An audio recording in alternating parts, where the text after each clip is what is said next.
The next thing, you didn't ask this one, but the people say Wahabi. Catch yourself before you say that. Stop yourself. The other word I told you is the Arabic word, so is this. It means to bestow, to give. Al-Wahhab, if you say Al-Wahhab, you must be very careful now. You just said Allah's name. Allah is Al-Wahhab. He is the bestower, the ultimate bestower. So you don't take Allah's name and play with it like that. What really happened over 200 years ago, there was a student of knowledge who memorized the Quran when he was not even a teenager yet. He studied all of the fiqh, jurisprudence of the Hanafi. Then he began to study others. And his father, who was a scholar, told him to stop. Just stay with what we have. He said, I want to learn the others. His father almost disowned him because of it. It was very upsetting. You know, don't do that. But he wanted to learn all of it so he could understand. And he began to learn quite a bit. He became convinced that he needed to learn more. And he discovered through this learning that the people of his time were making a grave mistake. I used the right word too, because they were worshiping at graves. They were literally going to graves and calling upon dead people to help them. Righteous people, good people, but they're dead. And even if they were alive, what could they do? They could only make dua for you. Nobody's got any magic. You ask Allah to solve these impossible situations and He can do it.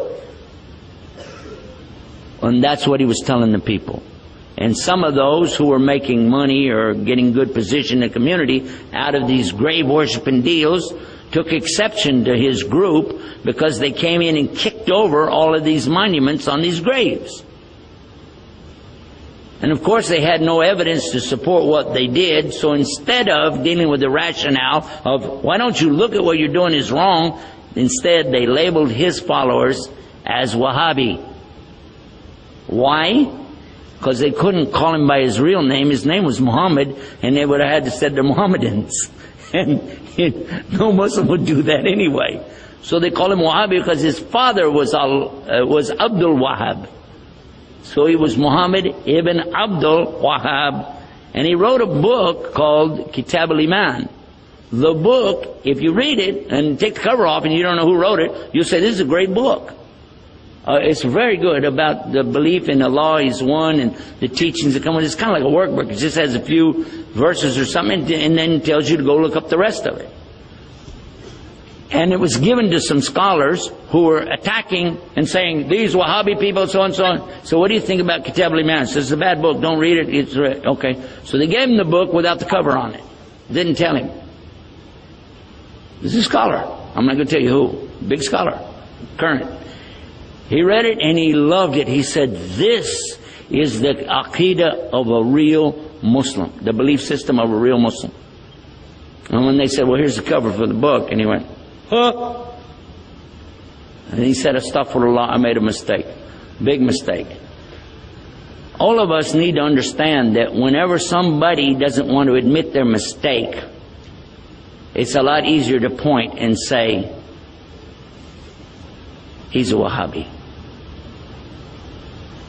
They're so-and-so. They're such and such. Rather than admit what, and we're going to go back and look again at what we said in our speech. The king has no clothes. Ooh. All of us make mistakes. Just admit it. What is the big deal?